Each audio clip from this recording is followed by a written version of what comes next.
Against the Gods Bab 2102, Kesatria Hantu Jurang. Diam, diam. Wei Qinansing meraung, suaranya begitu tajam dan serak sampai-sampai, dia sendiri pun terkejut. Dia tidak mau mengakuinya, tetapi suara dalam jiwanya dengan jelas mengatakan kepadanya bahwa keyakinannya terguncang. Dalam kekacauan emosi dan pikirannya yang ekstrim, dia sebenarnya telah mempercayainya selama beberapa saat. Dan bahkan untuk sesaat, itu adalah dosa yang tidak dapat diampuni baginya. Suara yang keluar dari bibirnya bukanlah pernyataan dingin seorang ksatria abis terhadap dosa dan kekotoran, melainkan suara tertahan dari kepanikan yang mendalam. Wei Qinansing menggigit lidahnya dengan keras, rasa sakit yang hebat masih belum bisa sepenuhnya menekan getaran dalam jiwanya.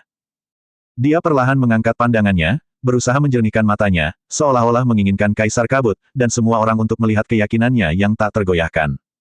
Kaisar Kabut, beraninya kamu memfitnah Kaisar Yuan seperti ini. Beraninya kamu menipu dunia dengan kebohongan seperti itu. Kamu telah memutuskan toleransi terakhir dari tanah suci untukmu. Fitnah, kebohongan, menipu dunia. Dibandingkan dengan raungan kesatria abis yang jelas-jelas penuh emosi, suara Kaisar Kabut tetap dingin dan rendah, penuh dengan nada merendahkan. Sejauh yang diketahui Kaisar ini, kalian para kesatria abis membanggakan diri atas kemuliaan dan keadilan. Kalau begitu, jawablah pertanyaan Kaisar ini dengan apa yang disebut jiwa yang mulia dan karakter yang adil. Kaisar ini dapat mengendalikan debu jurang, sedangkan Kaisar Yuan tidak bisa. Jawablah Kaisar ini, jawablah dunia, kata mana di sini yang merupakan fitnah? Kata mana yang merupakan kebohongan? Tenggorokan Wei Qinansing bergerak, tetapi tidak ada suara yang keluar. Bahkan tekad yang baru saja bangkit kembali di matanya hancur tanpa suara di tengah getaran itu. Kaisar Yuan tidak bisa mengendalikan debu jurang, dan ini sudah menjadi rahasia umum di Abis. Sedangkan Kaisar Kabut bisa mengendalikan debu jurang, dan dia telah melihatnya dengan mata kepalanya sendiri. Kaisar ini dapat mengendalikan binatang jurang, sedangkan Kaisar Yuan tidak bisa. Jawab Kaisar ini, jawablah dunia, kata mana di sini yang merupakan fitnah? Kata mana yang merupakan kebohongan? Wei Qinansing masih tidak bisa menjawab. Kejernihan yang telah ia perjuangkan untuk kembali terlihat di matanya, sekali lagi berubah menjadi kabut abu-abu yang membingungkan. Seorang Kaisar Yuan yang tidak dapat mengendalikan debu jurang atau binatang jurang menciptakan tanah suci di dunia ini. Sedangkan Kaisar ini yang dapat mengendalikan debu jurang dan binatang jurang di dunia ini, telah menjadi orang berdosa yang perlu dihukum oleh tanah suci. Hehehe, hahaha. Ksatria abis, jawab Kaisar ini, jawab dunia. Siapa yang benar-benar memfitnah? Siapa yang berbohong? Siapa yang menipu dunia? Lengan Wei Qinansing yang patah perlahan terangkat, bukan untuk mencoba berdiri, tetapi untuk menutupi kepalanya yang kesakitan. Tidak, tidak, ini semua palsu, hentikan, jangan katakan lagi. Namun suara Kaisar Kabut masih jelas terdengar di telinga dan jiwanya. Dunia ini adalah dunia jurang. Debu jurang adalah fondasi dunia ini. Dan orang yang tidak bisa mengendalikan debu jurang, yang bahkan takut pada debu jurang, berani menyebut dirinya Kaisar, berani menyebut dirinya Kaisar pencipta dunia ini. Sungguh lelucon yang konyol. Dialah yang benar-benar menipu dunia dengan kebohongan, seperti yang kamu katakan. Jika menciptakan tempat kehidupan dapat disebut penciptaan, maka Kaisar ini adalah Kaisar penciptaan sejati di dunia ini. Keheningan yang mematikan terjadi di antara langit dan bumi, hanya menyisakan suara Kaisar Kabut. Tak satu pun dari praktisi mendalam di kejauhan mengeluarkan suara, seolah-olah mereka bahkan tidak bisa merasakan sakit dari luka mereka. Karena mereka mendengarkan sebuah kebenaran yang pasti akan menggemparkan dunia. Hanya batu pencitraan mendalam yang telah dikeluarkan sebelumnya, yang memancarkan cahaya redup dan mendalam, merekam gambar yang pasti akan mengaduk angin dan awan di surga. Dan kalian, para kesatria abis, bertindak sebagai anjing penipu yang kejam, datang untuk menghukum Kaisar penciptaan yang telah memberikan kalian kedamaian, namun masih mengaku suci dan adil. Kata-kata Kaisar Kabut selanjutnya memberikan pukulan yang hampir fatal bagi Wei Qinansing dan Bai Yu, dua kesatria abis. Sebelum hari ini, kalian juga bisa disebut orang bodoh yang tertipu oleh kebohongan. Namun sekarang, kalian telah menyaksikan kekuatan Kaisar ini dengan mata kepala kalian sendiri, dan mendengar kebenaran dunia ini dengan telinga kalian sendiri. Siapa penyelamat, dan siapa penipu? Itu tidak memerlukan wawasan yang hebat, atau jiwa yang murni. Hanya mengetahui akal sehat paling dasar di dunia ini sudah cukup untuk membuatnya jelas. Berhenti, berhenti. Suara kesatria abis kini hampir seperti raungan binatang buas. Kata-kata Kaisar Kabut tidak diragukan lagi menghancurkan kemuliaan dan keyakinan seluruh hidupnya, tetapi ironisnya, apa yang telah dilihat dan didengarnya hari ini membuat tekad dan keyakinannya goyah dan gemetar bahkan lebih hebat lagi. Bagaimana dia bisa menerima, bagaimana dia bisa percaya? Darah mengalir dari sela-sela gigi Wei Qinansing yang terkatup rapat saat dia memaksakan setiap kata, tidak peduli seberapa keras kamu mencoba merayu kami, jangan berpikir, kamu dapat menggoyahkan kesetiaan mutlak kami kepada Tanah Suci dan Kaisar Yuan. Suara Kaisar Kabut terdengar samar, Ksatria Abis, kata-katamu sudah mengakui bahwa bahkan setelah mengetahui kebenaran dunia, kamu masih memilih untuk menjadi anjing yang kotor dan patuh dari makhluk yang tercela. Ini adalah Ksatria Abis dari Tanah Suci. Keberadaanmu telah mencemari kemurnian dan keadilan menjadi kata-kata yang paling menjijikkan dan menggelikan di dunia ini. Nama-namamu, keberadaanmu, di mata Kaisar ini, adalah yang paling munafik dan menyedihkan di dunia ini. Ini adalah penghinaan paling ekstrim yang pernah didengar Wei Qinansing dan Bai Yu sejak menjadi Ksatria Abis. Dan yang jauh lebih menakutkan daripada penghinaan itu adalah, kebenaran, yang mereka lihat dan pelajari hari ini.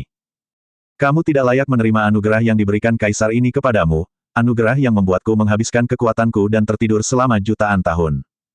Saat suara Kaisar Kabut berakhir, cakar leluhur Dewa Kilin yang menggantung di atas Wei Qinansing turun sekali lagi. Ledakan. Boom. Wei Qinansing, yang sebelumnya telah mengalami puluhan kali injakan, terluka hingga tak dapat dikenali lagi. Namun, dia menolak untuk kehilangan kesadaran, kini penglihatannya menjadi gelap. Namun kali ini, jiwanya tidak berjuang. Ia membiarkan dirinya tenggelam dalam kegelapan, dan jatuh koma. Ini tidak diragukan lagi merupakan pelarian yang menyedihkan. Jika dia bisa memilih, dia pasti tidak akan datang ke sini secara langsung hari ini. Sebelum dia kehilangan kesadaran, keinginannya yang paling kuat adalah agar seseorang melucuti semua kenangan hari ini darinya. Bahkan jika itu berarti harus mengikis sebagian jiwanya. Bai Yu meraung, kehendak seorang kesatria abis tidak mengizinkannya mundur atau meninggalkan rekannya. Dia secara naluriah menerjang ke arah Wei Qinansing yang terbaring. Namun, begitu dia mendekat, cakar Dewa Kilin lainnya menghantam dari langit. Pupil matanya menyusut tajam, dan cahaya dalam penglihatannya langsung meredup. Sebelum kesadarannya memudar, dia merasa seperti ada gunung setinggi 10.000 kaki yang jatuh menimpa kepalanya, dan samar-samar mendengar teriakan ketakutan dari rekan-rekan kesatrianya. Ledakan. Bai Yu diinjak-injak oleh leluhur Dewa Kilin hampir tanpa perlawanan. Bersama Wei Qinansing, dia berhenti bergerak. Mengaum. Leluhur Dewa Kilin meraung. Semua praktisi mendalam yang menyaksikan dari jauh tersapu oleh badai yang mengerikan. Kemudian, kabut jurang bergulung masuk, menutupi pandangan semua orang dan menghalangi semua persepsi. Di dalam kabut jurang, sosok Yun Ce melangkah maju perlahan, berdiri di depan cakar leluhur Dewa Kilin. Saat kedua cakar depannya menjauh, kedua kesatria abis yang tak sadarkan diri muncul di depan matanya. Kondisi Wei Qinansing benar-benar menyedihkan. Daging, tulang, dan organ dalamnya telah hancur oleh kekuatan mengerikan dari Dewa Kilin. Namun, dengan perlindungan kuat dari alam batas ilahi, bahkan dengan luka parah seperti itu dia belum mati. Dan dengan sumber daya yang dimiliki Tanah Suci, jika dia kembali, mungkin tidak akan lama sebelum dia secara bertahap pulih ke kondisi puncaknya. Oleh karena itu, jika dia ingin melemahkan kekuatan Tanah Suci, sekarang adalah kesempatan yang tepat untuk menghancurkan komandan ksatria ini. Yun Ce melangkah maju, tangannya terulur dan melayang di atas alis Wei Qinansing, ekspresinya berangsur-angsur berubah dingin. Saya sarankan kamu untuk tidak melakukan ini. Suara lisu terdengar di lautan jiwanya pada saat yang tepat. Jika itu adalah kesatria abis biasa, bahkan praktisi alam kepunahan ilahi tahap akhir, kamu mungkin memiliki peluang keberhasilan yang tinggi. Tapi, kamu harus mengerti, dia adalah praktisi alam batas ilahi. Meskipun dia dalam kondisi yang sangat hancur, naluri tubuh dan jiwanya masih menakutkan. Peluangmu untuk berhasil hampir tidak ada, dan kamu bahkan mungkin terluka dalam prosesnya. Tangan Yun Ce tidak bergerak. Lisu terus membujuknya, hari ini, kamu telah memanggil begitu banyak binatang jurang dan debu jurang sekaligus, dan kamu sudah mencapai batasmu. Jangan ambil risiko yang tidak perlu lagi. Ubah targetmu. Kesatria abis lainnya sudah cukup. Tangan Yun Ce masih tidak bergerak. Dia menjawab dengan suara rendah, tubuhnya telah dirusak oleh leluhur Dewa Kilin, dan jiwanya telah hancur oleh kata-kata Kaisar Kabut.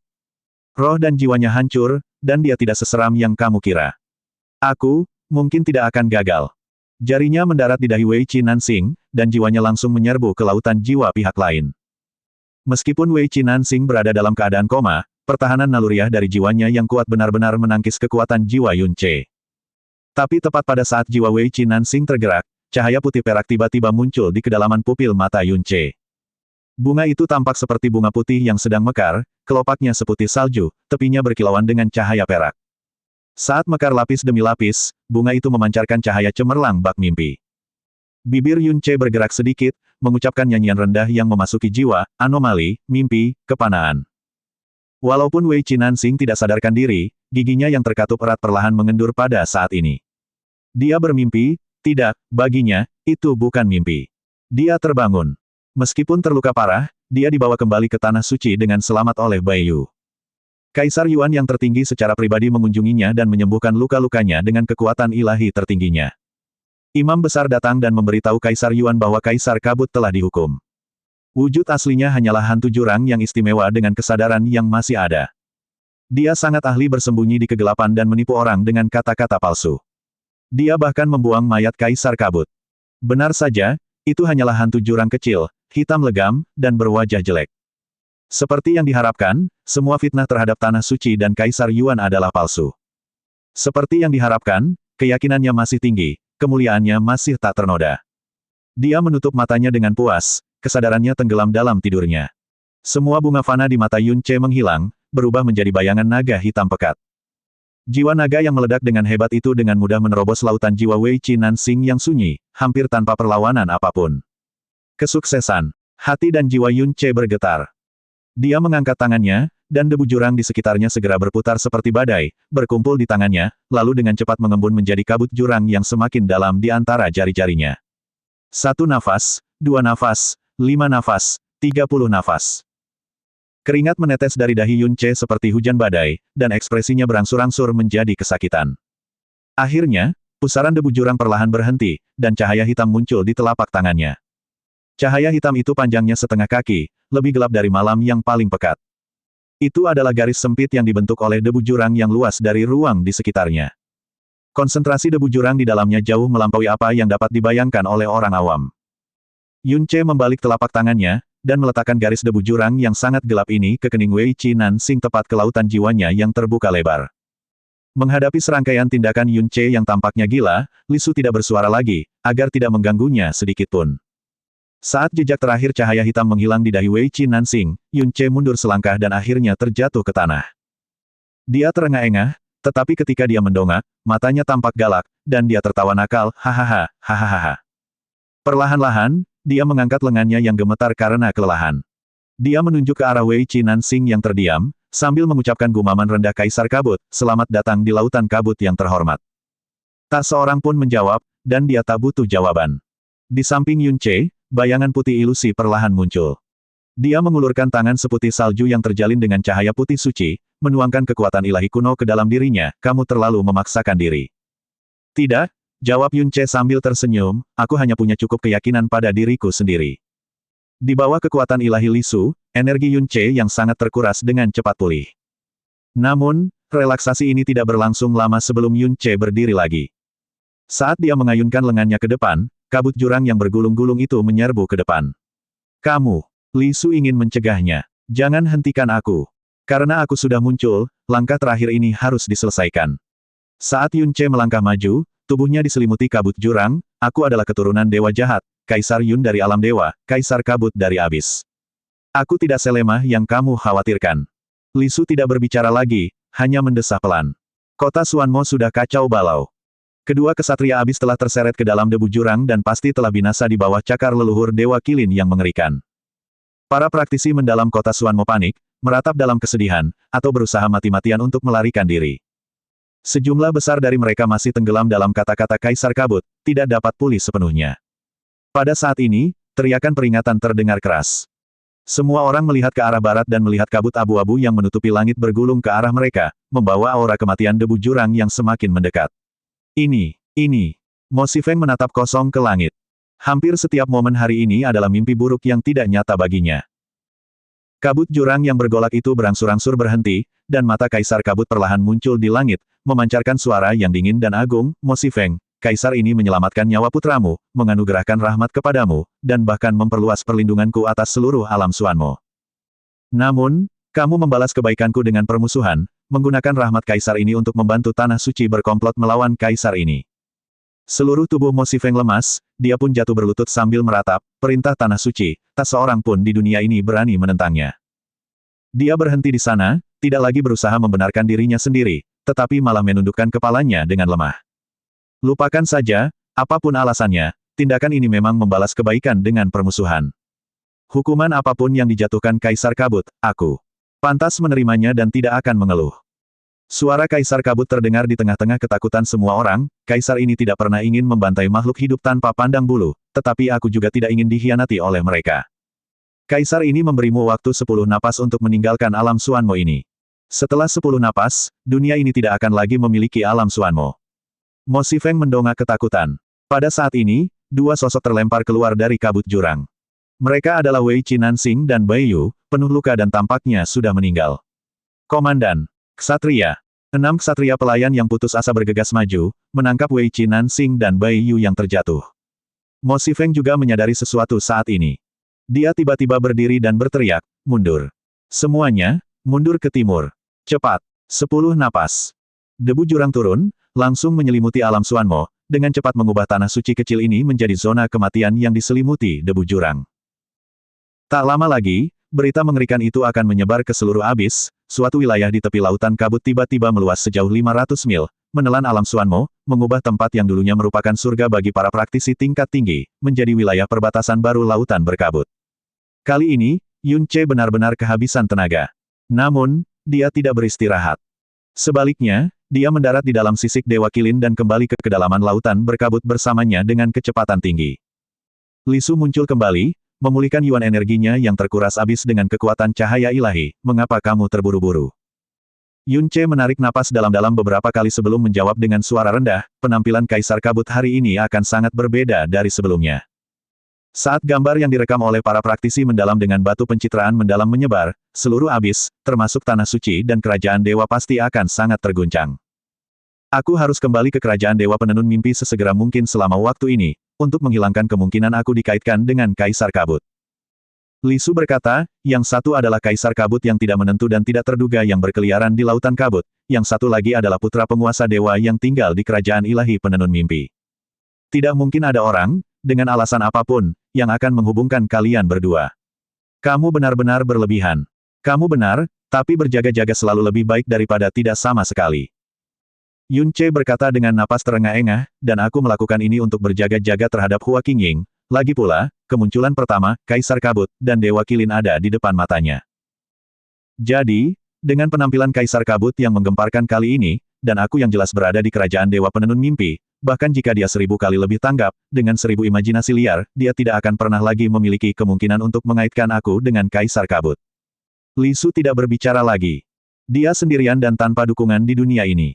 Apa yang dia lakukan adalah membuat seluruh abis menjadi musuh, dan kegagalan sama sekali tidak dapat diterima. Oleh karena itu, dia sangat berhati-hati, sangat berhati-hati. Inti jurang, yang kamu tanam di tubuh kesatria abis, apakah kamu yakin tidak akan terdeteksi? Dia mengajukan pertanyaan lain. Tidak. Yun Ce menjawab dengan keyakinan mutlak, debu jurang adalah eksistensi superdimensi bagi orang-orang di dunia ini. Ia tidak akan pernah bisa dideteksi oleh indera spiritual. Persepsi dunia terhadap debu jurang berasal dari umpan balik yang dihasilkan oleh penyumbatan dan pengikisan kekuatan hidup dan aura jiwa. Oleh karena itu, selama inti jurang, yang tersembunyi di dalam jiwanya tidak lepas kendali, hampir mustahil baginya atau orang lain untuk mendeteksinya.